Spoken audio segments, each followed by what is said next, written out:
वालेकुम, welcome to class number 13। अच्छा जी, हम साइन ऑफ स्ट्रेंथ पढ़ चुके हैं सारे। साइन ऑफ वीकनेस भी हमने कल अपने कंप्लीट कर लिए थे। एक साइन ऐसा है, मैं आपको एग्जांपल दोनों तरफ की दे रहा हूँ आप। ठीक है। कल भी हमने दोनों तरफ की एग्जांपल देखी, टू बार रिवर्सल में भी एफर्ट वर्सेस रिजल्ट भी आपको बताया कि दोनों तरफ कैसे बनता है। फिर शेक आउट और अपथ्रस्ट की एग्जांपल दिखाई थी कि वो कैसे बनती हैं।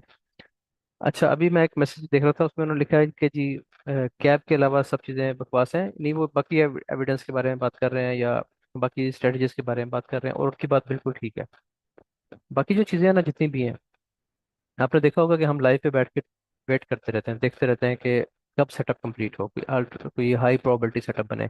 जैसे अब ये है, यानी लॉन्ग टर्म बाइंग के लिए सबसे अच्छी चीज़ ये बनी हुई है आपके पास। इसके मैंने लाइंस लगाई हुई है, देखिए चार्ट पे आपको इस आसपास और कोई लाइन इस तरह नजर नहीं आ रही। ठीक है। ये ट्रिगर लाइंस है, बहुत इंपॉर्टेंट जगह होती है ये। तो इसका ब्रेकआउट का वेट कर रहे हैं कि इसको हाई प्रोबेबिलिटी में कन्वर्ट करें, तो फिर एक हम लॉन्ग टर्म बाय करें। और लाइव में आपको उसका टारगेट बताया, 3700 टारगेट होगा उस ट्रेड का। बीच में प्रॉफिट टेकिंग करते जाएंगे, यानी कि हम छोड़ देंगे उसको, लेकिन एक्सपेक्टेड होगा कि वो 3700 पे प्राइस जाए उसकी। मुमकिन है ये भी टाइम लगाए, महीना लगा दे, कोई पता नहीं। जब 4 आवर के सेटअप इस तरह अट जाते हैं ना कि नहीं चल रही प्राइस, तो फिर सम टाइम महीना लग जाता है, ऊपर नीचे होती रहती है प्राइस, एक बड़ी रेंज पकड़ लेती है। आज एक्सपेक्टेड था कि किसी तरफ निकलेगी, आज अच्छी न्यूज़ थी, लेकिन उस पर भी हमें ट्रेड तो मिल गई, 2 ट्रेड्स मिल गई, लेकिन ओवरऑल प्राइस उसी रेंज के अंदर है जिसमें चल रही थी। तो ये जो बाकी जितनी भी चीज़ें बनती हैं, एक आपका सेशन अलग से करेंगे, वो आपका कंबाइंड सेशन होगा जिसमें नो सप्लाई नो डिमांड भी आपको बताएंगे। वो काफ़ी अर्से बाद हम दोबारा शुरू करेंगे, मैंने बीच में छोड़ दी थी उसकी, अभी भी इसको छोड़ने की उसके बगैर हमारा काम बहुत अच्छा चल रहा है। लेकिन वो क्या चीज़ है कि एक चले एक एडिट चीज़ आपको मिल जाएगी, मजीद कंफर्मेशन मिल जाएगी, आप कभी देखना चाहें तो। वो बनती तब है जब सारा काम हो चुका होता है, फिर उसके बने या ना बने उसका हमें फायदा नहीं होता। ठीक है। क्लाइमेक्टिक बार बनती है, उसके बाद वो बनती है, जैसे मैं आपको दिखा देता हूँ। देखिए, ये क्लाइमेक्टिक बार बनी थी हमारे पास, तो साथ ही नो डिमांड नो सप्लाई आ गई थी। ठीक है। इसी तरह ये हमारे पास बनी बाइंग क्लाइमैक्स, ही सेलिंग क्लाइमैक्स के साथ नो डिमांड बनी। ये था बाइंग क्लाइमैक्स के साथ नो सप्लाई बन गई। ठीक है। तो ये उसके साथ ही बन जाती है आमतौर पे, जैसे ही इसका लो ब्रेक होता है आप सेल कर सकते हैं, जैसे ही हाई ब्रेक होता है आप बाय कर सकते हैं। तो दोनों तरफ चलिए ट्रेड, यहाँ भी अच्छी चली है और नीचे भी अच्छी चली है, ये वाली। तो इसको हम पढ़ेंगे इंशाल्लाह, मैं आपको डिटेल से समझा भी दूंगा कि कैसे बनती है, क्या मकसद होता है। इसी तरीके से आपने जो कल चीज़ें पढ़ी हैं, शेक आउट, अब जैसे ये एक शेक आउट लगा हुआ है। ठीक है। इसको हम क्लाइमेक्टिकेशन बार भी कह सकते हैं। तो रूल वही है जो क्लाइमेक्टिकेशन बार में आपने पढ़ लिया है ना, हर चीज़ का रूल वही है कि बड़े वॉल्यूम को ब्रेकआउट करे प्राइस छोटे वॉल्यूम के साथ। बस इतनी सी बात ही मैं आपको हर क्लास में बता रहा हूँ। ब्रेकआउट रूल भी ये बता रहा हूँ कि बड़ा वॉल्यूम ब्रेकआउट हो जाए छोटे वॉल्यूम के साथ, तो आपको ट्रेड मिल जाएगी। जैसे यहाँ पे देखें, ये बड़ा वॉल्यूम है, कितनी दफ़ा छोटे वॉल्यूम से ब्रेकआउट हुआ है, हर ब्रेकआउट पे आपको ट्रेड मिली है। देखें, ये बड़ा वॉल्यूम था ना, इस वॉल्यूम के ब्रेकआउट्स कहाँ पे हुए हैं, एक ब्रेकआउट ये हुआ, आपको ट्रेड मिल गई। फिर ये ब्रेकआउट हुआ, फिर अच्छी ट्रेड। ठीक है, कोई स्टॉप लॉस तो नहीं हिट किया ना इसने। उसके बाद फिर यहाँ पे हुआ ब्रेकआउट। अच्छा, इसके बाद प्राइस अब नीचे आ गई। ठीक हो गया। तो ये हम एक्सपेक्टेड भी था, क्योंकि जब 2 ब्रेकआउट्स के बाद प्राइस यहाँ निकलती ऊपर, तो अब यहाँ पे इसको या तो निकल, ये मैंने लाइन लगाई थी कि अगर इसको ब्रेक कर दे इस दफ़ा, यहाँ ब्रेक कर दे तो आप बाय कर लें, स्ट्रॉन्ग बाय बन जाएगी आपकी। नहीं ब्रेक करती तो फिर ये प्राइस लिक्विडिटी लेने नीचे आ सकती है, इसका हम इंतजार भी कर रहे थे और वो काम इसने कर दिया अभी। तो बाकी जितने भी टेस्ट हैं वो आपकी हेल्प कर रहे होते हैं। रूल वही है कि ब्रेकआउट रूल आपको पता हो। इसके अलावा एक चीज़ आपने पढ़ी थी, शेकआउट, एफर्ट वर्सेस रिजल्ट। तो ये देखिए, ये एफर्ट वर्सेस रिजल्ट है कि उससे भी बड़े वॉल्यूम के साथ ब्रेक इन हो, ब्रेकआउट नहीं मैं कह रहा, ठीक है, प्राइस नीचे आए और ब्रेक इन करे प्राइस उससे भी बड़े वॉल्यूम के साथ। पहले ये वॉल्यूम था, दोबारा ये वॉल्यूम आ गया, तो ब्रेक इन जब भी बड़े वॉल्यूम से होगा तो प्राइस आपको अच्छी ट्रेड देगी, जिसकी एग्जांपल आप यहाँ भी देख सकते हैं, और भी जगहों पे जहाँ पे प्राइस ऊपर जा रही होती है, ऐसे बाय की कैंडल बनती है, सेल की कैंडल ब्रेक इन करती है बड़े वॉल्यूम के साथ, ऐसे, तो बस वो सेल होता है वहां से। बस आपने ट्रेंड का ख्याल रखना है, बुलिश ट्रेंड है तो इस वाले पे काम करेंगे, सेल का ट्रेंड है तो आप इस पे काम करेंगे। आज जो चीज़ हमने पढ़नी है वो दोनों तरह की मार्केट में वो भी इसी तरीके से काम करती है। ठीक है जी, उसका नाम है एब्जॉर्प्शन कैंडल, पहले हम ये पढ़ेंगे।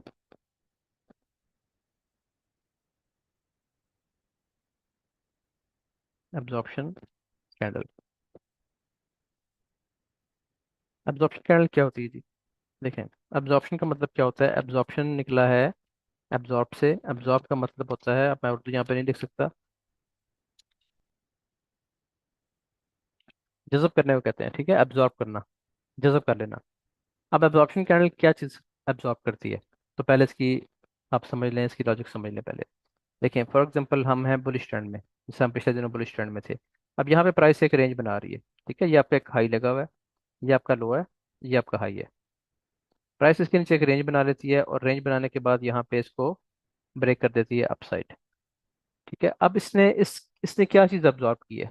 असल में ये सप्लाई जोन था। ये देखें, इसको कहते हैं सप्लाई जोन। जहाँ से प्राइस गिरती है ना, जो रेजिस्टेंस होती है, इसको हम कहते हैं कि रेजिस्टेंस को भी हम सप्लाई जोन कहते हैं, कि प्राइस यहाँ पे सप्लाई आई है। सप्लाई जब आती है तो क्या होता है, पहले एक और चीज़ समझ लें आप। देखें, ये मैंने एग्जांपल पिछली क्लास में भी दी थी, उम्मीद है आप लोगों को आसानी से समझ आ जाएगी, क्योंकि आप पहले कर देख चुके हैं। तो ये हम अज्यूम करते हैं कि जी पांच कोई बड़े होलसेलर्स हैं जो किसी मंडी में अपना माल लेके आए हैं। ठीक है, वन, टू, या आप इसको पांच गाड़ियां, पांच ट्रक से सफर कर लें। ठीक है जी, यहाँ पे जो है आगे इनके सामने ये स्मार्ट मनी है, या उस स्मार्ट मनी कहते हैं जिस मार्केट का सबसे बड़ा स्टेक होल्डर होता है, जिसको चला रहे होते हैं।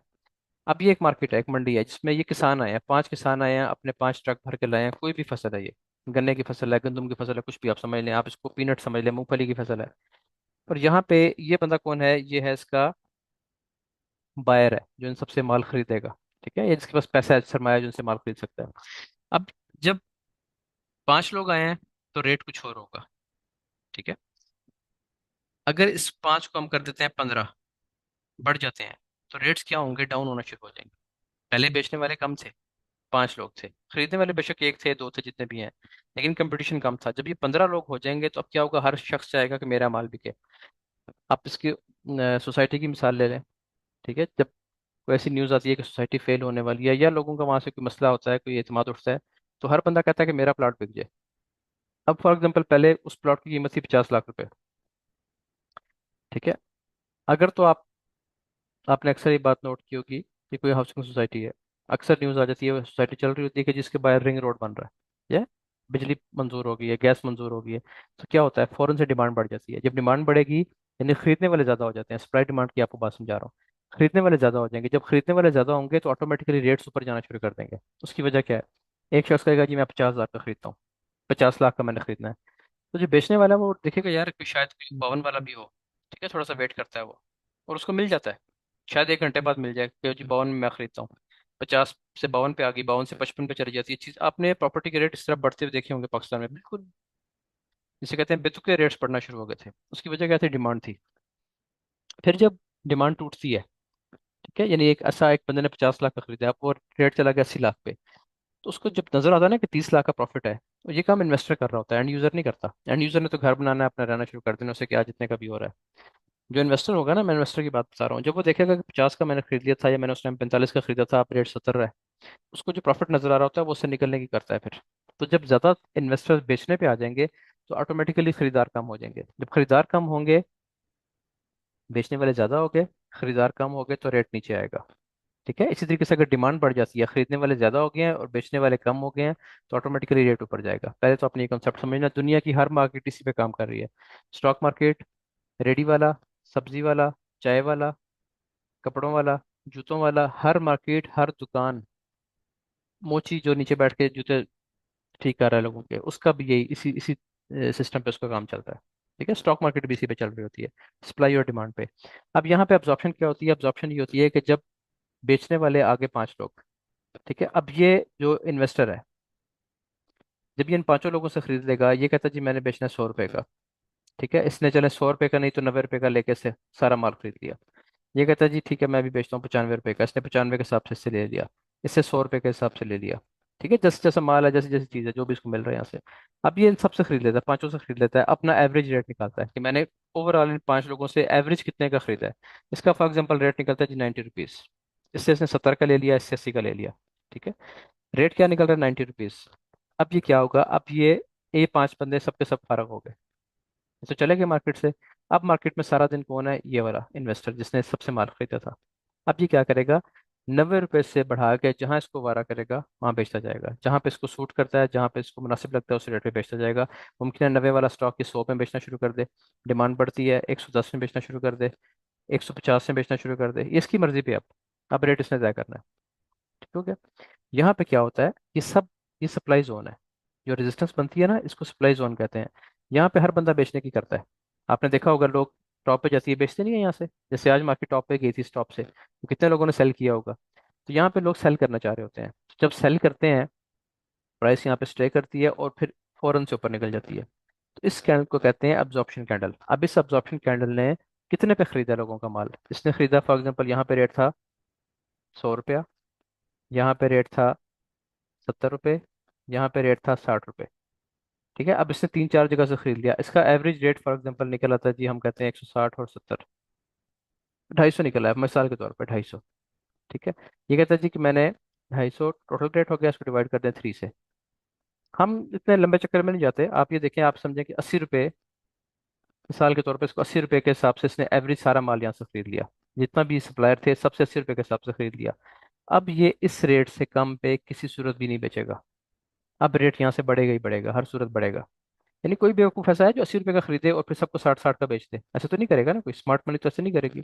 जिस रेट पे वो खरीदेंगे उससे ज़्यादा पे बेचेंगे, 100 पे बेचेंगे, फिर 110 पे बेचेंगे, फिर ऊपर जाएगा, फिर 120 पे बेचेंगे, फिर यहाँ पे जिन लोगों, ये बेच बेच के जब इसका माल खत्म हो जाएगा, यहाँ पे सप्लायर यानी दोबारा से एक सप्लाई जोन बन जाएगा, तो प्राइस फिर ड्रॉप देना शुरू कर देगी, फिर ये यहाँ से खरीद लेंगे, फिर अब्जॉर्प्शन कैंडल बनेगी।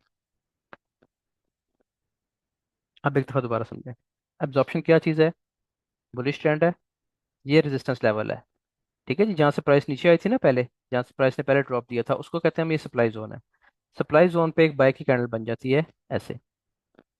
अब आप ये बात समझें, ये सप्लाई जोन था 100 रुपये पे, जिसने ये माल 100 रुपये के हिसाब से खरीद लिया है वो कभी भी 100 से कम नहीं अब बेचेगा। वो कितने पे बेचेगा? 105, 110, 120, 140, 150, ऐसे बेचेगा, प्राइस ऊपर जाती रहेगी। समझ आ गई? किससे कम नहीं बेचेगा? जो इसकी लोएस्ट प्राइस थी उससे नीचे नहीं जाएगा अभी। समझ आ गई इतनी बात की? इसको कहते हैं अब्जॉर्ब करना। इसने क्या चीज़ अब्जॉर्ब की है? एब्जॉर्प्शन किस चीज़ की हुई है? इस पूरी सप्लाई की एब्जॉर्प्शन हो गई है, सारे को इसने जज़ब कर लिया, जितने भी यहाँ बेचने वाले थे इसने कहा जी मुझे दे दो, सबसे माल खरीद लिया, अब किसी के पास माल नहीं है यहाँ पे। ठीक है, अब इसके पास है, ये रेट बढ़ाएगा। अब इसकी एग्जांपल देखें, इसी तरीके से गिरती हुई मार्केट में,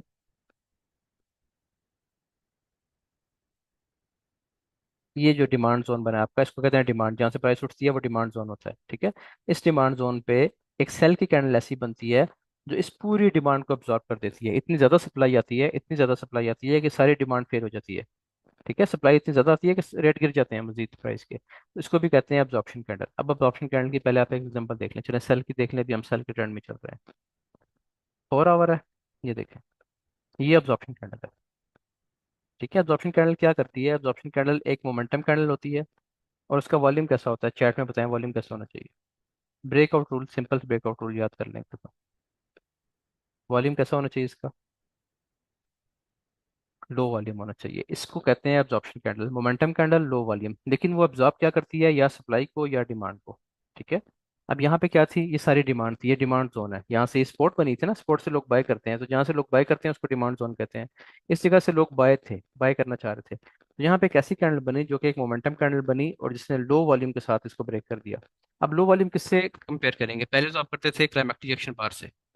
ठीक है, लेकिन इसका मैं आपको अब्जॉर्प्शन कैंडल का आसान तरीका बता देता हूँ। इस पूरी जगह पे जितने भी टचेस आ रहे हैं, एक टच ये आ रहा है, ये टच है, ये टच है, इसको भी टच मान लेते हैं, यानी इस जोन में जितने भी टचेस आ रहे हैं, इनमें जिसका वॉल्यूम सबसे बड़ा होगा, यहाँ पे सी का आ रहा है।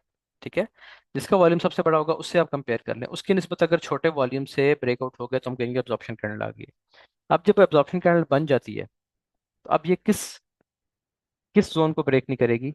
इस जोन को। अब प्राइस इस हाई को ब्रेक नहीं करेगी। कब तक ब्रेक नहीं करेगी? जब तक इसका टारगेट ना नीचे दे दे। टारगेट हमें पता है कहाँ तक आना है, नीचे लिक्विडिटी जोन है वीकली का, वहां तक जब तक नहीं आएगी इसको ब्रेक नहीं करेगी। अच्छा, अब एक चीज और देखें, अब ये बनी है 4 आवर में, ये 4 आवर में बनी है। ठीक है, तो 4 आवर का आपको टारगेट क्या पता है कि 4 आवर की ट्रेड कितने पिप्स देती है? आपको पता है कि 4 आवर का जो टारगेट है ना, रेंज का टारगेट, वो 200 पिप्स होता है लाजमी, यानी अब अगेंस्ट द ट्रेंड है ये। डेली ट्रेंड आपका बुलिश है, अभी भी वीकली ट्रेंड आपका बुलिश है, तो 4 आवर में ही ये बड़े ट्रेंड के अगेंस्ट एक ट्रेड बनी है। लेकिन 200 पिप्स इसने देने होते हैं 4 आवर में, तो अब आप इसको अगर चेक करेंगे इस जगह से, तो इसने फर्स्ट गो में 200 पिप्स दे दिए होंगे, ये 450 पिप्स दे दिए, यानी अपनी रेंज से डबल पिप्स दे दिए हैं। अभी सेटअप कंप्लीट है, बेशक आज प्राइस यहाँ पे ऊपर निकल भी जाती है और इसको ब्रेक करके ऊपर निकल जाती है, लेकिन 4 आवर ने अपने पिप्स रेंज दे दी है। समझ आ गई? तो ये ऐसा टेस्ट है जो आपको लो पे सेल करवा रहा है। हम लो पे सेल नहीं करते ना, जब मैंने आपको कहा है कि प्राइस नीचे बिल्कुल लो पे सेल कर दें, नहीं करते। सेल करना भी है आपने तो ट्रेंड के साथ करना है, और फिर टेस्ट पे करना है। जैसे अभी ऊपर आई है प्राइस, और मैंने आपको लाइव में बताया था कि ये दो धारी तलवार होती है ये। ये चाहे अभी अगर ये फेल हो गया, जैसे ये लग रहा है अभी 10 बजे इस कैंडल क्लोज हो जाएगी नीचे, तो ये प्राइस को काफी नीचे भी ला सकती है। और अगर ये बाय में कन्वर्ट हो जाती है इस तरह, इसके अपर ट्रिगर लाइन ब्रेक कर दे, तो ये बहुत ऊपर भी ले जा सकती है। अभी इसका फैसला नहीं हुआ कि ये सेल है कि बाय है। ठीक है। इसी तरीके से अब यहाँ पे देखें, इस कैंडल को देखें जरा, इस कैंडल को देखें। ठीक है। ये कौन सी कैंडल, देखें कितने लो वॉल्यूम से ऊपर गई है, वॉल्यूम चेक करें, बिल्कुल लो वॉल्यूम है। और इसने क्या किया, इस रेंज का ब्रेकआउट किया। अब इस रेंज में सबसे बड़े वॉल्यूम कौन से थे, चेक करें भला। इस रेंज में सबसे बड़ा वॉल्यूम था जी, ये वाला। ये इस रेंज का सबसे बड़ा वॉल्यूम था। बेशक सेल है, बेशक बाय है। देखिए अभी क्लाइमेक्टिक एक्शन बार तो नहीं है ना, आपको पता है क्लाइमेक्टिक एक्शन बार टॉप पे तो नहीं बनती। सेल की सेलिंग क्लाइमेक्स यहाँ तो नहीं बनता। सेलिंग क्लाइमेक्स तो गिरती हुई मार्केट में बनता है, जैसे ये बना है। ये गिरती हुई मार्केट में सेलिंग बैकग्राउंड के बाद बनता है। तो यहाँ पे भी ये सेलिंग बैकग्राउंड नहीं है, लेकिन इस रेंज का सबसे बड़ा वॉल्यूम यही है। जैसे ही इसका हाई ब्रेक होगा, आप देखें जिस कैंडल ने ब्रेक किया, क्या वो मोमेंटम कैंडल है, तो वो मोमेंटम कैंडल है, हमें यहाँ से पता चल रहा है लो वॉल्यूम है। ठीक है, लो वॉल्यूम है और मोमेंटम कैंडल है। तो अब प्राइस क्या ब्रेक नहीं करेगी, कौन सा जोन ब्रेक नहीं करेगी, अब प्राइस कभी भी ये वाला लो ब्रेक नहीं करेगी। क्योंकि यहाँ से इन्होंने सप्लाई, ये सारी सप्लाई खरीद लिया। यहाँ पे अगर 1 लाख लोग थे बेचने वाले, तो इस कैंडल में इन्होंने इन सब से माल खरीद लिया कि ठीक है जी, आप सब लोग बेच के फारग। सबका नुकसान हो गया ना इस जगह पे, सेलर्स थे, सेलर्स आउट हो गए मार्केट से। अब कौन रह गए, सिर्फ बायर्स। तो बायर्स क्या करेंगे, बढ़ा बढ़ा के बेचेंगे, ऊपर ही जाके बेचेंगे प्राइस को। तो ये अब्जॉर्प्शन कैंडल होती है, बहुत जबरदस्त रेस्ट होता है ये। इस पे आप बाय कर सकते हैं, इस पे आप सेल भी कर सकते हैं। मैं नहीं करता वैसे। मैं क्यों नहीं करता, क्योंकि मेरा टेस्ट तो बहुत अच्छा है, ये कैंडल भी बहुत अच्छी है, लेकिन ये मेरे रूल्स के खिलाफ है कि टॉप से बाय कर लीजिए। अब ऑल टाइम हाई था ये, मैं क्यों ऑल टाइम हाई से बाय करूं। ठीक है, ये फेल हो गया तो कहाँ जाएगी प्राइस, मेरी तो बाय यहाँ फंस जाएगी। ठीक है, या स्टॉप लॉस हिट होगा तो यहाँ पे आगे स्टॉप लॉस इतना बड़ा हिट होगा। तो मैं टॉप से बाय कभी भी नहीं करता, यानी महंगा माल मिल रहा है छोड़ दें। सिंपल सा रूल है दुकानदारी का। यहाँ से खरीदना चाहिए आपको, इन जगहों से। ठीक है, वो भी कब, जब ये अभी एक बार तो चले यहाँ से, हमने ट्रेड यहाँ से भी की है, आपको पता है ट्रेड की है, कई दफा की है यहाँ से। ये वाली ट्रेड भी हमारी आखिरी चली थी। ये वाली ट्रेड भी चली थी, यहाँ से नीचे से बाय किया था, ट्रैफिक एक अच्छा टारगेट 100 पिप्स का देके उसके बाद ही प्राइस नीचे गिरी है। लेकिन जब भी कन्वर्ट होगा, अब आप खरीद लें। ठीक हो गया।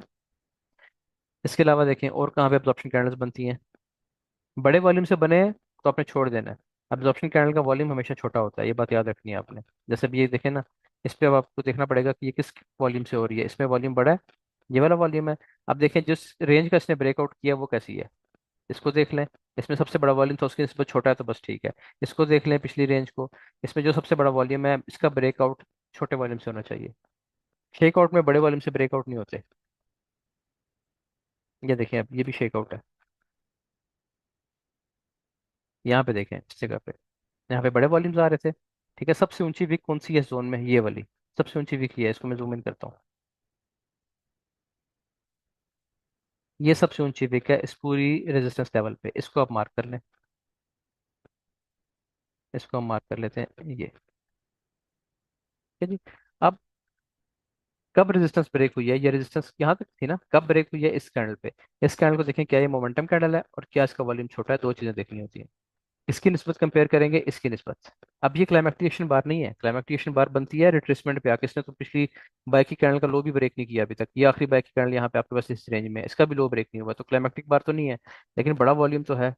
ठीक है, तो आप इसका हाई मार्क कर लें। अगर इसका हाई इस रेंज में ब्रेक हो जाता है ऐसे लो वॉल्यूम के साथ, ये और मोमेंटम कैंडल, तो ये आपकी अब्जॉर्प्शन कैंडल बन गई है। अब आप कहाँ से बाय कर सकते हैं, यहाँ से भी कर सकते हैं, और नीचे अगर आपको कोई एफवीजी फेयर वैल्यू गैप मिलता है किसी जगह पे, जैसे ये फेयर वैल्यू गैप है, यहाँ से भी कर सकते हैं। लेकिन प्राइस अब ये लो ब्रेक नहीं करेगी।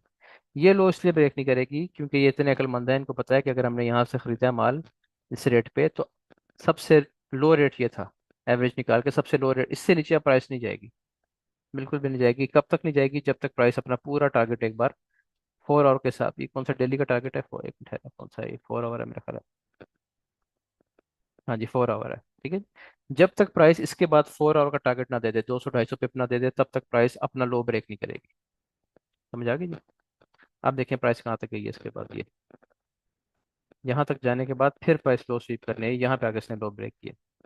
लेकिन उससे पहले पहले आपको पूरा इसने टारगेट दिया है। ठीक हो गया। यहाँ से स्टार्ट हुई है आपकी बाइंग, इस जगह से और इस जगह से। असल जगह ये होती है कि जब सेटअप बन जाए, आज भी हमने इससे ही काम किया ना।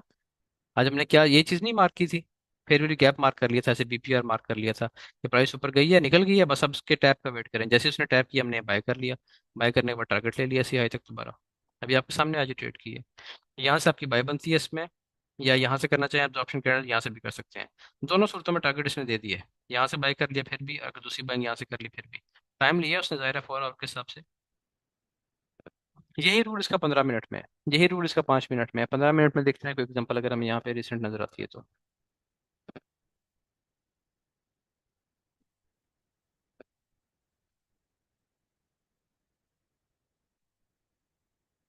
ये देखिए, आप यहाँ पे कोई चाहे हम कोई रेजिस्टेंस लेवल देखते हैं या कोई सपोर्ट का लेवल देखते हैं।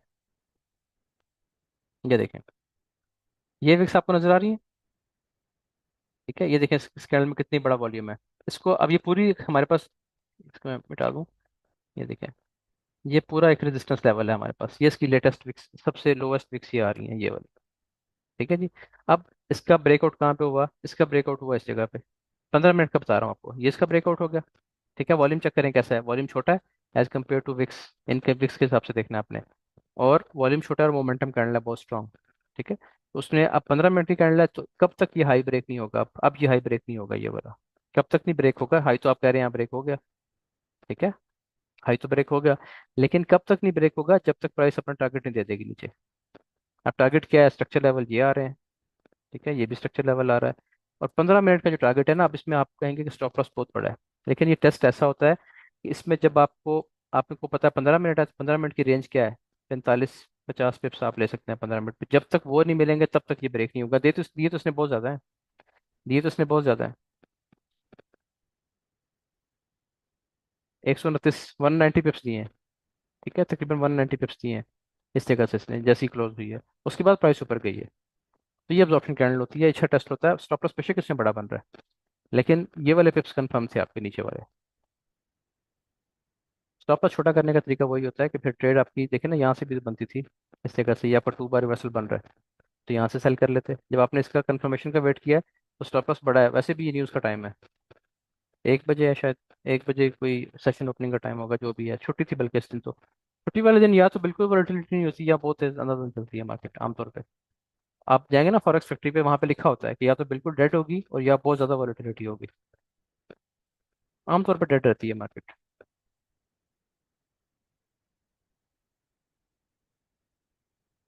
अच्छा, और अब आप जहाँ पे भी सपोर्ट रेजिस्टेंस आपकी बन रही है ना, उसका ब्रेकआउट आपने चेक करना है कि वो कैसे हो रहा है।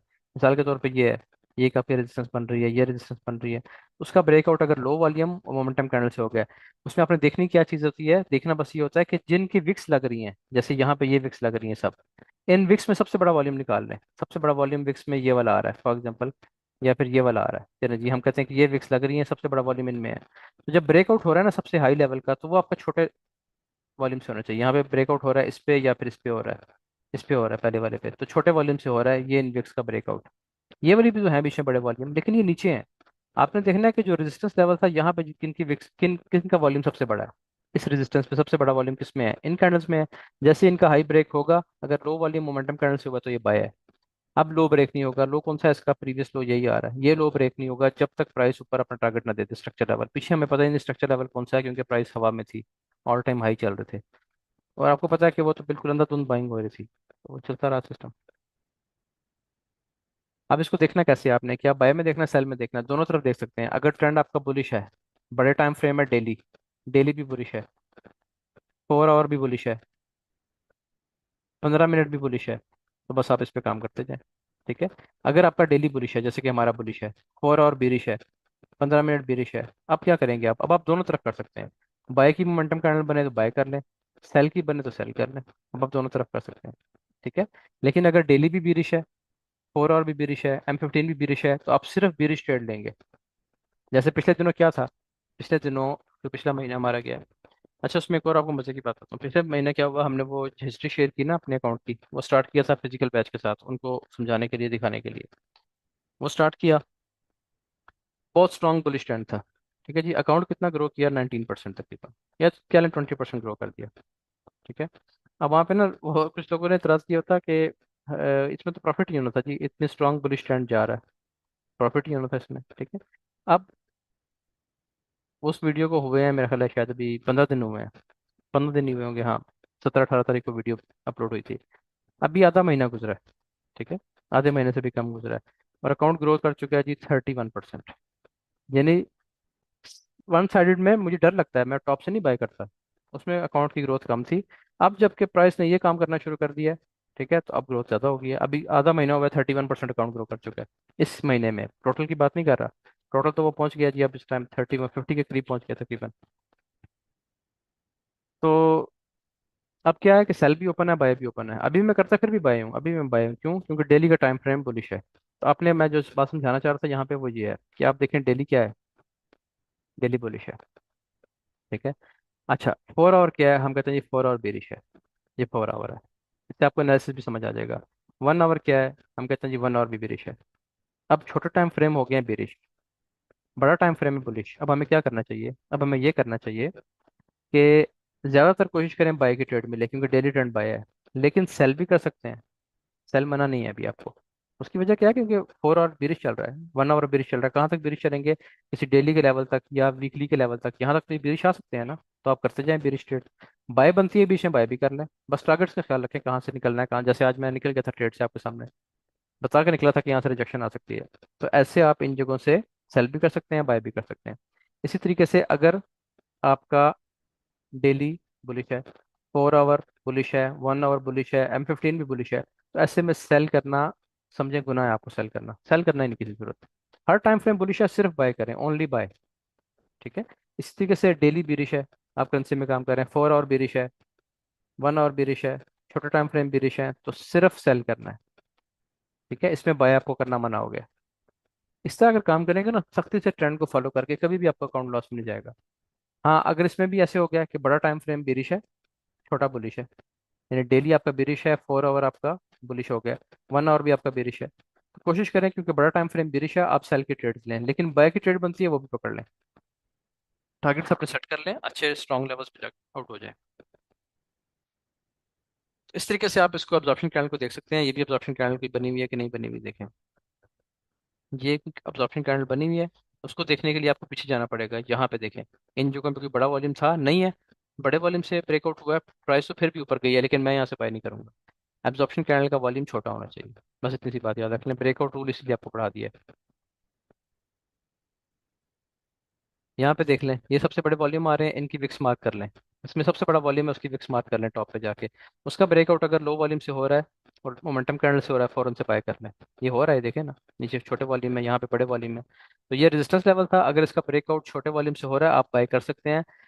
और कब तक प्राइस आपको फेल नहीं करेगी? जब तक M15 का टारगेट कम से कम ना दे दे, उससे पहले ये प्राइस नहीं आती। दे अभी तो इसमें बिल्कुल नहीं है, क्यों नहीं है? क्योंकि ये तो ट्रेंड का फायदा है। अब मैं ये नहीं कह रहा कि M15 पे आप बाय करें और इसको 5,000 पे होल्ड कर लें, ऐसे ही होगा? कभी भी नहीं होगा ऐसे। यहाँ पे हो रहा है, हर बार नहीं होगा। आपने क्या करना है? आपने इस स्ट्रक्चर लेवल तक आना है बस, क्योंकि आप छोटे टाइम फ्रेम पे काम कर रहे हैं। बस ये देखिए, यहीं पे आके रेंज शुरू हुई है ना, यहाँ तक आए, अपना टारगेट लें, आपका डेली बन जाएगा, आउट हो जाए। छोड़ें, कितना रिस्क है कितना रिवार्ड है। लो रिस्क से काम करें, 1% अपने अकाउंट का लगा दें बस। यहाँ तक वैसे ही 1% आपको और दे देगा। दिन का अकाउंट क्लियर हो गया, दिन का खाता आ गया, अब आप आउट हो जाए। क्या होगा? आप 100 ट्रेड लेते हैं एक महीने में, तो कितनी का स्टॉप लॉस हिट हो जाएगा? 5 का, 10 का, कोई बात नहीं। कितना उड़ा देंगे आपका ये? 10% उड़ा देगा, 20% उड़ा देगा, प्रॉफिट में से उड़ाएगा ना, बाकी तो सारा आपका अपना है। अगर आप हर ट्रेड पे इतना सोचने लग जाएंगे ना, छोटे टाइम फ्रेम पे काम करते हुए, 5 पे, 15 पे, 3 पे, 1 पे, कि इसका स्टॉप लॉस इतना बन रहा है 200 पिप्स का, इसका टारगेट तो मैं अभी शायद सिर्फ 100 पे लूंगा, तो फिर तो रेशियो खराब हो जाएगी। तो ये 100 पे तो लेना, फिर ब्रेक इवन करते हैं। चल पड़ी तो ऐसे चल पड़ेगी, ना चलेगी तो आप ब्रेक इवन हिट कर देगी। मेरे साथ ऐसे ही होता है रोज। मैं सबसे पहले ब्रेक इवन हिट करवाता हूँ, सबसे पहले, जितने लोग भी ट्रेड कर रहे होते हैं। आप देख लें, लाल लाल हुई पड़ी सारी उसकी हिस्ट्री। उसकी वजह क्या है? सिर्फ कि मैं उस ट्रेड का जो पिप्स के टारगेट होते हैं वो लेके अच्छी क्लोजिंग करके बाकी ब्रेक इवन कर देता हूँ। अब चले ना चले, चल गई तो 1:10 भी दे जाएगी, ना चलेगी तो ब्रेक इवन हो जाएगी। कोई इसमें नुकसान तो नहीं हो रहा किसी भी चीज़ का। ऐसे चलेंगे तो प्रॉफिट होगा आपको। और सेटअप वो पकड़ें जो बिल्कुल क्लियर हो, सामने आपको नजर आ रहा हो साफ। हर जगह पे ट्रेड नहीं करनी। हमारे साथ बैठ जाया करें, लाइव में जो ट्रेड करते हैं आपके सामने हो, ये तो कितने दिन से कर रहे हैं, उस तरह ट्रेड कर लिया करें। कभी स्टॉप लॉस भी हो जाता है, लेकिन मोस्टली आपके टीपी होंगे या प्रॉफिट में क्लोजिंग होगी। अच्छा जी, एक तो ये थी एब्जॉर्प्शन कैंडल, ठीक है। सेल बाय में अब आपने इसको ढूंढना है और फिर डिस्कस करेंगे इसको मजीद इंशाल्लाह लाइव सेशन में। उसके बाद और क्या चीज़ आज आपने पढ़नी है? आज बड़ी इंपॉर्टेंट चीज़ है दूसरी, एंट्री पॉइंट है, वो है जी BPR। BPR को जिसको समझ आ गई उसके लिए एंट्री लेना बहुत आसान हो जाएगा, उसको किसी से पूछने की जरूरत नहीं पड़ेगी जी लेवल मार्किंग करवा दें, लेवल कहाँ पे है। मैं बताता हूँ कैसे लेवल नहीं होता है।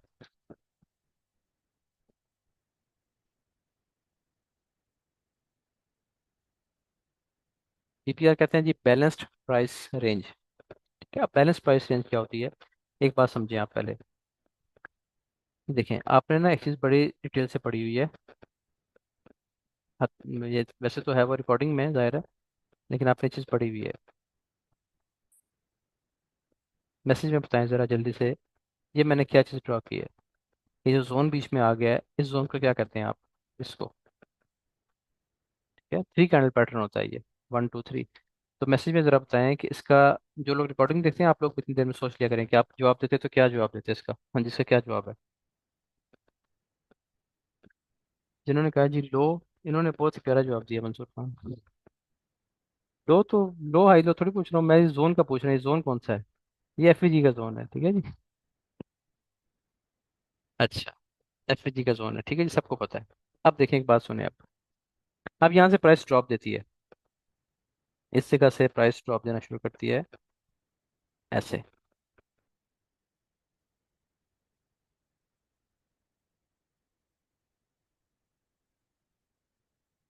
अब मैं जो जोन मार्क करूंगा, आपने बताना है वो कौन सा जोन है। ये तो एफईजी था पहले वाला, तो ये भी क्या है? ये जोन क्या है? ये भी एफईजी है कि नहीं? ये जो मैंने अभी जोन मार्क किया है, ये भी देखें ना, तीन कैंडल्स के दरमियान में 1 और 3 को आपने देखना होता है। ये थी आपकी कैंडल नंबर 1, ये है कैंडल नंबर 2, ये है कैंडल नंबर 3। तो 1 और 3 कलर को छोड़ दें, 1 और 3, ये 1 की विक है और ये 3 की विक है। 1 और 3 की बॉडी या विक के दरमियान जो गैप आ रहा होता है, इसको हम कहते हैं ये एफईजी है। यहाँ पे आप देखें, ये कैंडल नंबर 1 है, ये कैंडल नंबर 2 है, ये कैंडल नंबर 3 है। तो 1 और 3, ये 3 की विक है, ये वाली, कलर चेंज करते हैं, ये 3 की विक है, ये 1 की विक है। तो 1 और 3 के दरमियान जो गैप आ रहा है, ये पूरा यहाँ से लेके यहाँ तक, इसको क्या कहते हैं? ये भी एफईजी है। यहाँ तक जो मैंने बात लिखी है, ठीक है, समझ आ रही है? यहाँ तक बात समझ आ गई है? ठीक है। अच्छा, अब आगे चलें। इस एफईजी में और इस एफईजी में, इन दोनों में एक जोन ओवरलैप हो रहा है। ओवरलैप से क्या मुराद है? कि एक दूसरे के ऊपर आ गए हैं वो जोन, ठीक है। मैं वो जोन मार्क करता हूँ, देखें ये एफईजी,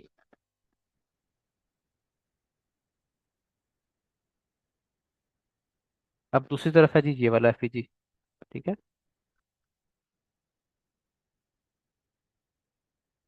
ठीक हो गया जी। अब इसमें अगर आप देखेंगे ना, तो इन दोनों एफईजीज में एक जोन ऐसा है जहाँ पे दोनों एफईजीज की लाइन आ रही है। वो कौन सा जोन? कहाँ से कहाँ तक है? यहाँ से लेके और यहाँ तक, दोनों एफईजीज इसमें इकट्ठे हो रहे हैं। तो जहाँ पे दोनों एफईजीज इकट्ठे हो जाते हैं, एक दूसरे के आमने सामने आ जाते हैं, उसको हम कहते हैं कि ये बैलेंस, बैलेंस हो गया काम, ठीक है। यहाँ पे जो प्राइस रेंज है वो बैलेंस हो गई है, बैलेंस प्राइस रेंज है। ये बहुत स्ट्रॉन्ग साइन होता है अगर ये ट्रेंड के साथ बने तो। ठीक है, अब इसकी पहले एग्जांपल समझेंगे।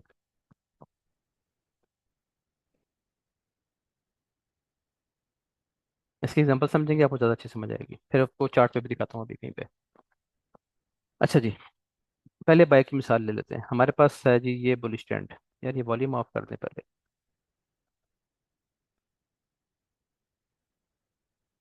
बुलिश ट्रेंड है जी हमारे पास, ठीक है। इससे रिट्रेसमेंट आती है।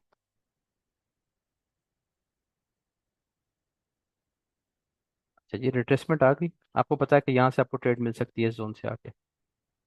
जी रंजी जी, ये थी आपकी कैंडल नंबर 1।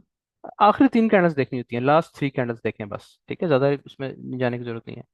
ये होगी जी आपकी कैंडल नंबर 1, ये होगी 2 दरमियान में, ये ले।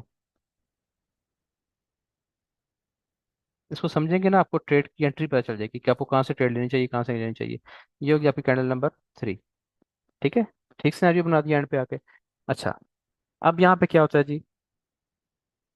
यहाँ पे दो सिनेरियोज बन सकते हैं। पहले मैं पहला सिनेरियो बना देता हूँ। ये आ गई कैंडल नंबर 1, यहीं से उठ गई, इसने स्वीप कर लिया, ये नहीं किया वो छोड़ दें, ठीक है जी। ये बन गई कैंडल नंबर 2, ये बन गई कैंडल नंबर 3। चलिए, ठीक हो गया। इसकी भी चलें विक्स बना लेते हैं। इसका आप स्क्रीनशॉट लेंगे ना, फिर आपको समझने में आसानी रहेगी। अब आपने एक चीज़ नोट करनी है, और वो चीज़ ये है कि ये है जी आपका एक एफवीजी, यहाँ से लेके यहाँ तक, ठीक है। कैंडल नंबर 1 2 3, उसके बाद ये होगी कैंडल नंबर 1 2 3। इसके दरमियान भी एफवीजी आ रहा है, यहाँ से लेके और यहाँ तक। ठीक है, तो इसमें इस यहाँ पे भी तीन कैंडल्स में एफईजी है, यहाँ भी तीन कैंडल्स में एफईजी है। अब इसमें एक जोन ऐसा आ रहा है कि जिसमें एफईजी के सामने एफईजी आ रहा है, वो जोन ये है।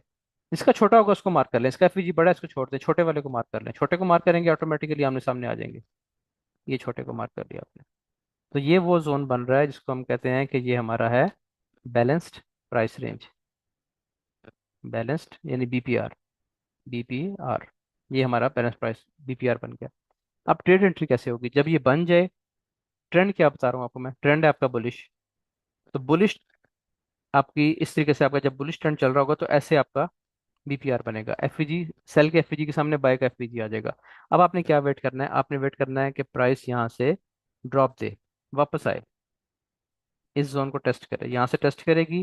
किसी फर्दर आपको ज़रूरत नहीं है कंफर्मेशन के लिए, आपने यहाँ से बाय कर लेना है और यहाँ से आपकी ट्रेड उठेगी और यहाँ तक आपको टारगेट देगी, जैसे आज उसने दिया है। आज मैं आपको दिखाता हूँ, आज की एग्जांपल आपको दिखाता हूँ, यहाँ तक ये टारगेट देगी। ठीक है, एक चीज़ इसको हाई प्रोबेबिलिटी बना देती है। अब ये सिर्फ बीपीआर पढ़ा है आपने। एक चीज़ इसको हाई प्रोबेबिलिटी बना देगी, वो चीज़ क्या होती है? वो ये होती है कि इसी जगह पे वॉल्यूम भी बड़े हो जाए। जहाँ पे आप इसको ढूंढ रहे हैं बीपीआर बन रहा है, वहाँ पे ये सेल का वॉल्यूम हो गया। ठीक है, सेल का वॉल्यूम आ गया इस कैंडल में, फॉर एग्जांपल सेल का वॉल्यूम बड़ा आ गया, ऐसे आ गया, इतना आ गया। और आगे आ गया बाय का वॉल्यूम इस तरह, छोटे वॉल्यूम आ गए बाय के, छोटे वॉल्यूम ने बाय, बड़े बाय के वॉल्यूम को, ये रहे, बाय में छोटे वॉल्यूम आ गए, सेल के बड़े वॉल्यूम को इसने ब्रेक कर दिया अप साइड। ये कौन सा सिनेरियो बन गया?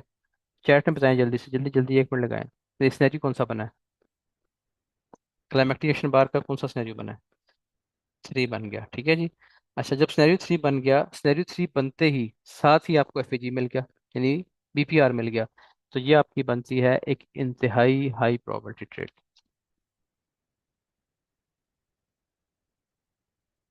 यहाँ से आप बगैर किसी आज भी आपको जो ट्रेड करवाई है वहीं पे हमने दोबारा कंफर्मेशन तो नहीं देखी, जैसे टैप किया जोन लगाया था कि यहाँ से बाय कर लें, वहां से बाय हो गई। ठीक है, तो ये हाई प्रोबेबिलिटी ट्रेड बनती है इस सूरत में, अगर आपके साथ वॉल्यूम भी साथ अटैच हो जाए, यानी जहाँ पे बीपीआर बन रहा है वहाँ पे साथ वॉल्यूम भी आ जाए, तो ये हाई प्रोबेबिलिटी ट्रेड बन जाती है। अब इसमें एक कोई चीज़ और देखें, एक सिनेरियो आपको और दिखाता हूँ। क्लास की रिकॉर्डिंग देखेंगे ना साथ साथ, तो उसमें आप स्क्रीनशॉट भी ले सकते हैं। ये देखें, मुमकिन नहीं है कि दोनों की अलग अलग कैंडल्स बने, वन टू थ्री और फिर वन टू थ्री, ये भी जरूरी नहीं है, ऐसे भी बन सकता है।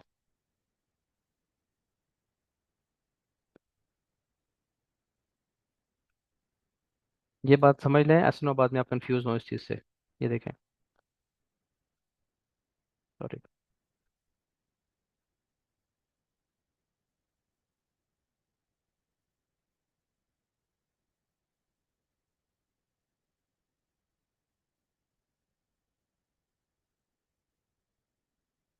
ये सिनेरियो भी तो बनते हैं ना। यार माउस नहीं काम कर रहा। ये देखें, ऐसे भी तो आपने अक्सर बनते देखा है ना, टू बार रिवर्सल बन गए यहाँ पे। ठीक है, अच्छी इनगल्फिंग हो गई। अब देखें, सेम चीज़ आपको फिर नजर आ रही है। इसमें और उसमें क्या डिफरेंस है अभी बताता हूँ। ये हो गया इसका एफपीजी, ठीक है, और आगे हो गया इसका एफपीजी, यहाँ से यहाँ तक ये भी गलत लग गया, ठहरे एक मिनट। ये देखें, ठीक है जी, इसका मैंने ग्रीन कर दिया, इसका रेड कर दिया जानबूझ के। ओवरलैप जोन कौन सा आ रहा है? ओवरलैप जोन मार्क कर लेते हैं ब्लैक से, ये इसका ओवरलैप जोन आ रहा है। ठीक है, तो इस वाले को छोड़ दें, ऊपर वाले को, ये ओवरलैपिंग हो रही है, इसका भी एफईजी और ये इसका एफईजी। अब इसमें और उसमें क्या फ़र्क है पहले सिनेरियो में? देखें, इसमें ये फ़र्क है, candle number one, candle number two, candle number three. अब यहाँ पे तो बाय की सिर्फ दो कैंडल्स बनी है, तो ऐसे में ये जो कैंडल नंबर थ्री थी इसी को हम दोबारा काउंट करेंगे, कैंडल नंबर वन, ये कैंडल नंबर टू और ये कैंडल नंबर थ्री। यानी इसका कुछ सिनेरियो ऐसे होते हैं कि जिसमें कैंडल नंबर थ्री दूसरी तरफ से कैंडल नंबर वन का काम कर रही होगी। ठीक है, तो इसमें परेशानी वाली कोई बात नहीं है। ये जो है ना, ये शायद आप उसको विक से कंफ्यूज ना हो रहे हो कि शायद ये विक है। इसको डिलीट कर देते हैं, ठहरे, रेड को खत्म, मैं दोबारा से जोन मार्क करता हूँ। जोन मार्क करते हैं किसी और कलर से, ताकि वो कंफ्यूजिंग ना रहे। ये है जी आपका एफपीजी इधर वाला, ये है आपका एफपीजी इस साइड वाला। ठीक है, और ये आपका एफपीजी है जी इस साइड वाला। ठीक है, दोनों एफपीजी आमने सामने आ गए। अब एक छोटा एक बड़ा है, छोटे वाले को मार्क कर रहे हैं, बड़े को छोड़ दें, किससे करें? ब्लैक कलर से कर लेते हैं, या इस कलर से कर लेते हैं, चलें। ये नहीं जी, ये होगा इसका ओवरलैप जोन। तो ओवरलैप जोन को आप क्या कहते हैं? बीपीआर। अब इसमें आपको क्या चीज़ समझा रहा था कि यहाँ पे अगर आप देखें गौर से, तो ये होगी आपकी कैंडल नंबर 1, ये होगी कैंडल नंबर 2, ये कैंडल नंबर 3। अब यहीं से दो कैंडल्स और बन गई हैं, दोबारा उनमें गैप आ गया, तो फिर यही 3 वाली को अब candle number 1, candle number 2, candle number 3। तो जब एफ के सामने आ गया एफ तो इसको बन गया बीपीआर। अब आपने क्या करना है, आपको वेट करना है, अभी कोई ट्रेड नहीं है, ट्रेड कंफर्म अभी हुई है। आज मैंने आपको कहा था कि नीचे से बाय कर लें, जो करना चाहते हैं रिस्क कम रखें, क्योंकि अच्छा जोन है, बाय जोन है, वहां से प्राइस बाय हो गई थी। लेकिन हमने ट्रेड कहाँ से ली, यहाँ से, कि प्राइस ऊपर निकली, बीपीआर बनाया, उसको टेस्ट करने आई, हम यहाँ सेंटर हो गए और यहाँ तक हमने टारगेट ले लिया। अब दोनों ट्रेड्स में क्या फर्क है, ये वाली जो ट्रेड थी ना, मैंने कहा था नीचे से बाय करना चाहते हैं तो कर लें, रिस्क कम रखें, ये है रिस्की ट्रेड, ये रिस्की ट्रेड है, क्योंकि मुमकिन है प्राइस इसको फॉलो ना करती इस जोन को और नीचे ड्रॉप दे जाती, तो आपका छोटा मोटा लॉस हो सकता था। ये है कंफर्म ट्रेड। तो हमने जब जाना होता है ना इतने लोगों के साथ, 700-800 लोग बैठे होते हैं, तो हमारी कोशिश होती है कि कंफर्म सेटअप पे जाएं, रिस्की सेटअप्स को बता दें, लेना चाहता है कोई ले ले, इसमें रिस्क है। तो ये होता है बहुत हाई प्रोबेबिलिटी सेटअप। अब प्राइस इसको टैप करने आती है, यहाँ से आप बाय करेंगे, स्टॉप लॉस अभी भी आपका इस सेटअप के नीचे ही होगा, दोनों सूरतों में, इसमें भी और इसमें भी। रिस्क में आपको प्रॉफिट ज़्यादा आएगा। देखें, रिस्क लेंगे तो कुछ बचेगा ना। तो आप एक रिस्की जोन से अगर एंटर हो रहे थे, स्टॉप लॉस छोटा था, लेकिन रिस्क था कि हिट हो सकता है। यहाँ से कंफर्म ट्रेड है, स्टॉप लॉस थोड़ा बड़ा बन रहा है, लेकिन ये कंफर्मेशन है, किसने आपको यहाँ तक टारगेट दे देना, आप 1:1, 1:2 दे देता है आराम से। ठीक है, तो आपकी मर्जी है, आप इसको चूज करते हैं, इसको चूज करते हैं, वो आपकी मर्जी है। रिस्क दोनों में आपने अपना मैनेज करके चलना होता है, इसमें थोड़ा कम लेना है, इसमें आप प्रॉपर रिस्क ले सकते हैं, क्योंकि ये हाई प्रोबेबिलिटी सेटअप बनता है। समझ आ गई कि 1 2 3 और 1 2 3 इस तरीके से बन सकता है। इसी तरीके से अब हम कहते हैं, एक एग्जांपल लेते हैं हम सेल साइड की। सेल साइड की एग्जांपल ऐसे होगी कि ओवरऑल जो ट्रेंड है प्राइस का वो बेरिश होगा, प्राइस नीचे आती है, ठीक है जी, और यहाँ से एक रिट्रेसमेंट चलना शुरू होती है, चलें जी, अपने हाई पे प्राइस पहुंचती है यहाँ पे कहीं पे, ये नहीं, ठीक हो गया जी। अब यहाँ पे इसने एक बाय का एफईजी बना दिया, ये, ठीक हो गया जी। इसी तरीके से यहाँ से प्राइस गिरना शुरू होती है, वही वाला बनाऊंगा, सेल होती है पहले ऐसे, फिर कैंडल नंबर एक और कैंडल नीचे गिर जाती है। अब यहाँ पे देखें जरा, बिल्कुल सिंपल सिनेरियो है, बिल्कुल आसान सी चीज़ है। अब इसमें आप देखेंगे तो प्राइस ने बिल्कुल टॉप पे पहुंच के एक एफईजी बना दिया। आमतौर पे क्या होता है, आपको ये बताया गया कि जब एफईजी में आए प्राइस तो यहाँ से बाय करना है, लेकिन वो क्या बताया साथ कि प्रीवियस स्ट्रक्चर ब्रेक होना जरूरी है। प्रीवियस स्ट्रक्चर जब तक ब्रेक नहीं होगा कोई भी, तो आपका ये एफईजी वैलिड नहीं है, बन तो क्या वैलिड नहीं है। तो ये उसकी निशानी होती है कि एफईजी बनता है, प्राइस हाई ब्रेक नहीं करती, वापस आती है, उसके सामने एक और एफईजी बना देती है। अब प्रीवियस एफईजी है ये वाला, न्यू एफईजी है फ्रेश, ये वहाँ यहाँ से लेके और ये वाला, ठीक है। अब इन दोनों में कैंडल नंबर 3 और 1 मुश्तरक हो गई है, कैंडल नंबर 1, कैंडल 2, कैंडल 3, यही कैंडल नंबर 1, ये कैंडल 2 और ये कैंडल 3। ठीक है, तो एफईजी के सामने एफईजी आ रहा है, देखें, जब एफईजी के सामने एफईजी आ जाएगा, FEG plus FEG is equal to BPR. यहाँ पे अब आपने ट्रेड कैसे लेनी है, ट्रेड ऐसे लेनी है कि आपको वेट करना है कि प्राइस वापस उसी जोन में जाए, बीपीआर बनने पे ट्रेड नहीं लेनी होती, बीपीआर के टेस्ट पे वेट, ये टेस्ट करने आए, ऊपर जाए प्राइस, ठीक है। इसका इसका कलर जो है वो ग्रीन है, यानी रिट्रेसमेंट जा रही है प्राइस ऊपर, यहाँ से आप सेल करेंगे, और सेल करके आपका टारगेट यहाँ पे क्या होगा, जो भी आपका स्ट्रक्चर लेवल है नीचे, उसकी विक्स तक आप यहाँ तक, सॉरी उसकी बॉडी तक आप यहाँ तक टारगेट ले सकते हैं। ये बीपीआर है, इस पे हम रोज काम करते हैं। इसमें एक होता है सेटअप इन्वर्जन वाला, वो इतना हाई प्रोबेबिलिटी नहीं है जितना ये है, मैं इन्वर्जन वाले पे काम नहीं करता, आतिफ लोग करते हैं, बाकी लोग करते हैं कुछ, मैं इन्वर्जन पे काम नहीं करता, मैं करता हूँ सिर्फ बीपीआर पे। बीपीआर दो होते हैं, एक ये बिल्कुल एफईजी टू एफईजी होता है, एक होता है कि पहला एफईजी मिटिगेटेड है, उसके सामने दूसरा एफईजी बन जाए, मैं आपको नहीं पढ़ाऊंगा अभी वो, इस दिन लाइव सेशन में बैठेंगे, उसकी रिकॉर्डिंग कर लेंगे, वहां पे समझ लेंगे। इन्वर्जन वाले को छोड़ दें, उसकी प्रोबेबिलिटी इतनी हाई नहीं है। तो जब मैं कहता हूँ कि हाई प्रोबेबिलिटी सेटअप पे जाएं, आपकी एक्यूरेसी टॉप पे रहेगी, तो फिर इसका मतलब यही है जो बता रहा हूँ उसी पे करने का, मैं इस पे करता हूँ खुद भी, आप भी इसी पे करें। अच्छा, अब आ जाते हैं जी आज हम आज के सेटअप पे, थोड़ा सा आपको ट्रेड समझ आ जाएगी आज की। ये देखें,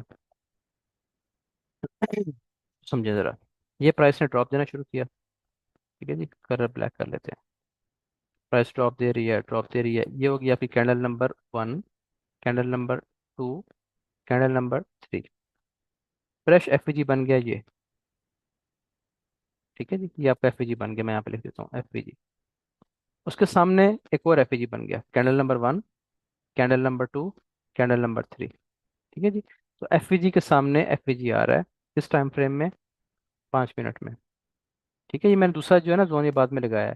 ये पहले जोन नीचे लगा हुआ था, ये मैंने ग्रीन के ऊपर कर दिया, इसको भी मार्क किया हुआ था। यहाँ से ट्रेड से मना किया था आपको, खुद भी मैं रुका हुआ था, कोई ट्रेड नहीं है यहाँ से, लेकिन वैसे इसको मार्क कर लिया था कि यहाँ पे क्या बनता है देखने के लिए सिर्फ। एक मिनट है, इसको अपनी जगह पे ले आते हैं।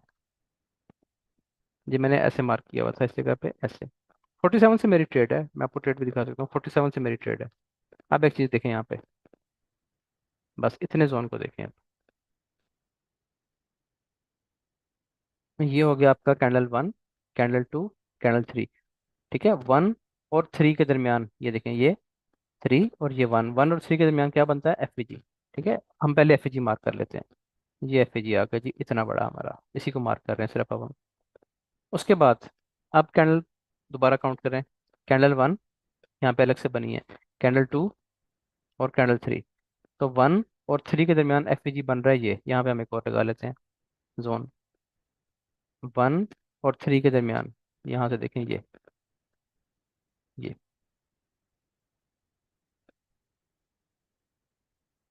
ठीक हो गया जी। यहाँ पे ये एफ जी है 1 और 3 के दरमियान, यहाँ पे ये है 1 और 3 के दरमियान। अब हम इसको कर देते हैं ओवरलैप। ओवरलैप का मतलब ये है कि एफ जी के सामने एफ जी आ गया ये।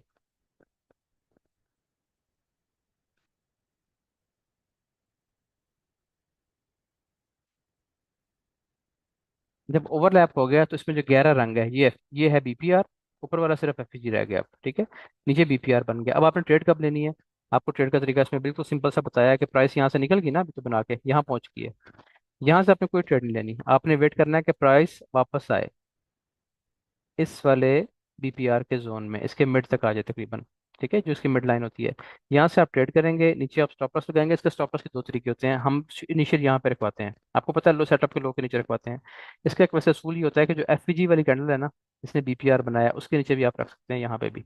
ये थोड़ा इससे 8-10 पे हटा के नीचे रखेंगे, ये थोड़ा डेंजरस होता है क्योंकि मार्केट होती है बहुत तेज, इस टाइम पे हल्की फुल्की विक लग जाती है। तो आप इसके नीचे रखें इनिशियली, जब चल पड़े ट्रेड फिर अपना बेशक निकाल लें। ठीक है जी, तो यहाँ से हमने ट्रेड किया था इसको, इस जगह से नीचे स्टॉप लॉस लगाया, और टारगेट आपको क्या बताया था? यहाँ पे क्यों टारगेट रखा है, यहाँ पे क्यों नहीं रखा इस जगह पे? उसकी वजह यह है कि यहाँ पे आना नजर आ रही थी मार्केट। वजह क्या थी? आपको मैंने आउट होते भी बताया था कि मैं आउट हो गया हूँ स्ट्रेट से, और यहीं पे मैं आउट हुआ बिल्कुल टॉप पे जाके। वजह क्या बताई थी? यहाँ पे एक 4 आवर की स्ट्रॉन्ग ट्रिगर लाइन है। ठीक है, मैं आपको दिखा भी देता हूँ। यहाँ पे 4 आवर की एक स्ट्रॉन्ग ट्रिगर लाइन है, वो ट्रिगर लाइन है जी ये वाली, ये वाली, ये ट्रिगर लाइन है। ठीक है, ये अल्ट्रा हाई वॉल्यूम था 4 आवर में, आप जानते हैं आपके सामने वॉल्यूम आया हुआ है। तो बिल्कुल वहां से प्राइस रिजेक्ट होनी थी, इसलिए ये टारगेट भी बताया हुआ था कि यहाँ से आप ट्रेड से आउट हो सकते हैं। और फिर वहीं से रिजेक्ट होकर प्राइस नीचे आ गई है। अभी 3 मिनट रह गए हैं, ये सेल हो जाएगी अब प्राइस, क्योंकि इसने एक बड़ी मोमेंटम कैंडल डाउन साइड बना दी है। ठीक है जी, यहाँ तक बीपीआर की समझ आ गई? आप मैसेज में बताएं कि बीपीआर की समझ आई है सेल साइड बाय साइड में कि नहीं समझ आई।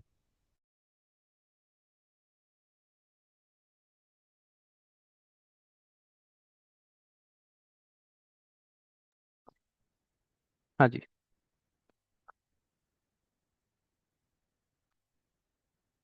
Volume BPR entry level, volume BPR entry level. ये जो अभी एग्जांपल आपको दिखाई थी ना, सेम कोई एग्जांपल है, चलिए मैं आपको अभी दिखा भी देता हूँ, ठहरें एक मिनट।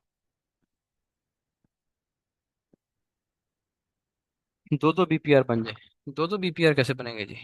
कोई एग्जांपल दिखाएंगे तो उसमें आपको बता सकता हूँ, जो ट्रेंड के साथ होगा उसको ट्रेड कर लें।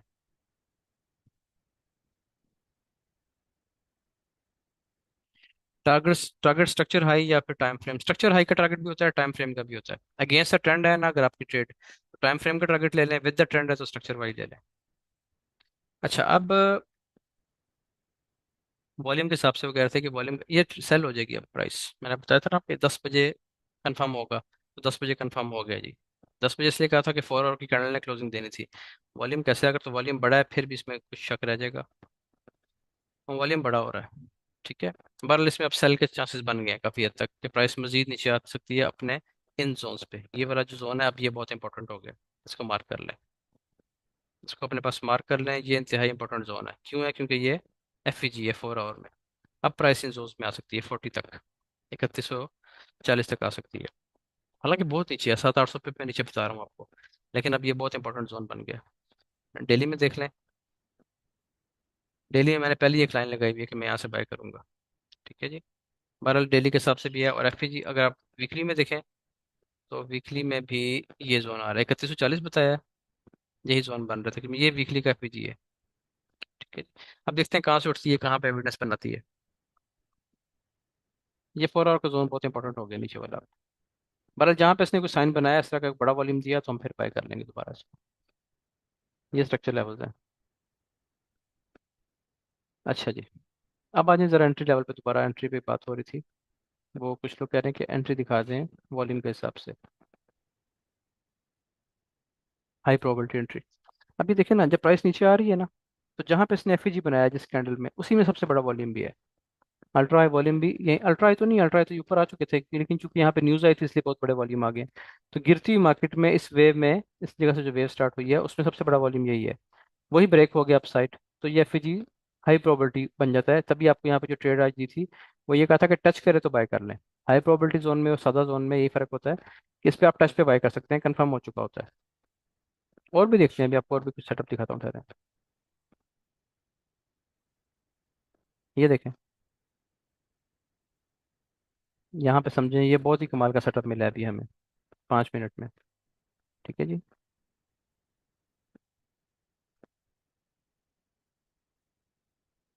ये देखें जी, ये है आपकी कैंडल नंबर 1, कैंडल 2, कैंडल 3। ठीक है, कैंडल का कलर कोई भी हो सकता है, ये बन गया इसका एफवीजी। ये समझ आ गई। उसके बाद यही जो कैंडल नंबर 3 थी, इसी को कहेंगे कैंडल नंबर 1। नेक्स्ट होगी कैंडल नंबर 2, और ये होगी कैंडल नंबर 3। ठीक है जी, 1 और 3 के दरमियान देखना होता है। यहाँ पे 1 और 3 के दरमियान देखा था, यहाँ पे भी आपने 1 और 3 के दरमियान देखना है। ये हो गया एफवीजी। ठीक हो गया जी। तो एफवीजी के सामने एफवीजी आ रहा है, तो ये पूरा जोन क्या बन गया, बीपीआर। इसको अब हम मार्क कर लेते हैं। इसको मार्क करते हैं और आगे चल के इसका रिजल्ट दिखाता हूँ आपको। इसको मार्क करें जी पहले, इससे एफवीजी के सामने एफवीजी, ये। ठीक हो गया। अब आगे लेके चले, हैं प्राइसेस को टैप तो नहीं किया वापस आके, अभी तक यहाँ पे भी टैप नहीं किया, यहाँ भी नहीं किया, यहाँ भी नहीं किया। इसको आगे बढ़ा लें अब आप। ये प्राइस ने टैप किया इसको जी, ये। ठीक है, अब नीचे वाला डिलीट कर दें। ये प्राइस ने इसको टैप किया, और एग्जैक्ट आपको कहाँ तक ट्रेड दी है, उसी ट्रिगर लाइन तक, जो कि बहुत इंपॉर्टेंट जोन आपको बताया हुआ है मैंने। ठीक है, कि यहाँ पे H4 की वो ट्रिगर लाइन है जो भी है, एग्जैक्ट उसी लाइन तक की प्राइस ने आपको टारगेट दे दिया है। ये इसने दिया है, और ये कितना, कितने पिप्स बनते हैं अगर आप इसके मिड से लेते हैं, तो ये 5 मिनट का एफपीजी 123 पिप्स चला है। और कैंडल्स कितनी बनी है, 1 2 3 कैंडल्स में उसने टारगेट अपने दे दिया। अब अगर आपको टारगेट की सही समझ नहीं आती, तो आपको मैंने क्या तरीका बताया हुआ था, आपको मैंने तरीका बताया था कि जो भी, अगर तो अगेंस्ट ट्रेंड है, ठीक है, तो आप निकल सकते हैं स्ट्रक्चर लेवल, यानी अगर ये शक्ल बनी हुई है, यहाँ पे बीपीआर बन गया। ठीक है, अब ये अगेंस्ट ट्रेंड है, प्राइस तो नीचे आ रही है, बुलिश बीपीआर यहाँ पे बन गया। टैप करेगी तो आप यहाँ पे निकल सकते हैं, अगर अगेंस्ट ट्रेंड है तो इस जगह पे। बस क्योंकि यहाँ से प्राइस, प्राइस का बिहेवियर ये है कि प्राइस अपने इस जोन को टैप करके नीचे गिर जाती है, यहाँ से गिर सकती है। जैसे भी आपको बताया था कि इस ट्रिगर लाइन से गिर सकती है। और अगर आपका विद द ट्रेंड है, आपने विद द ट्रेंड ट्रेड ली है, यहाँ पे सेल का एफईजी बना, और थोड़ी देर बाद यहीं पे बाय का एफईजी बन गया। अब जब टैप करेगा तो अब आपका टारगेट कहाँ पे होगा, ये वाला स्ट्रक्चर है। बस आसान तरीका इसमें आपको बताता हूँ, ये होते हैं हाई प्रोबेबिलिटी सेटअप। मैं थोड़ा सा रिस्क बढ़ा देता हूँ यहाँ पे। जैसी प्राइस अपनी रेंज देती है यहाँ तक आएगी, बड़ा रिस्क काट दूंगा, छोटा रिस्क चलता रहने दूंगा। ये बस बस याद रखें, यही फार्मूला आपको हमेशा से बताता हुआ आ रहा हूँ। तो ये है एक और एग्जांपल आपको बीपीआर की मिल गई। ठीक है जी, ढूंढेंगे ना जब खुद से बैठेंगे तो फिर बेतहाशा एग्जांपल्स मिलेंगी आपको। ये भी है, यहाँ पे आप किसी टाइम फ्रेम में देखेंगे ना, तो ये जो एफपीजी बना है किसी और टाइम फ्रेम में, 15 में या 20 में, यहाँ पे भी होगा। एक एफपीजी ये बना हुआ है, यहाँ पे भी कुछ बना होगा। एफपीजी के सामने एफपीजी होता है, प्राइस ने फिर टैप किया, फिर प्राइस ने यहाँ से एक बड़ी वेव दे दी। एफपीजीज मार्क कर लिया करें, मैं जो भी हम लेवल शेयर करते हैं ना डिस्कॉर्ड पे आगे पीछे, वो एफपीजीज के लेवल ही होते हैं, एफपीजी और पीपीआर के। ये देखें, ये बनाए हुए हैं, ये बना हुआ है। हर जगह पहले ये वाला चला है, फिर नीचे वाला चला है।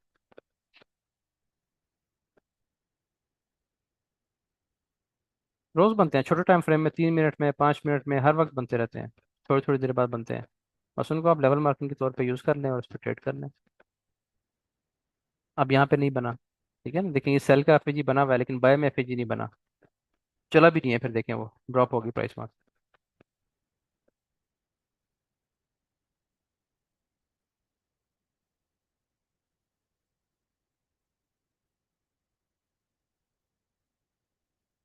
चलें जी, इसकी क्लास की रिकॉर्डिंग बंद करते हैं, बाकी इंशाल्लाह फिर लाइव पे इस रिकॉर्डिंग को बंद करता हूँ।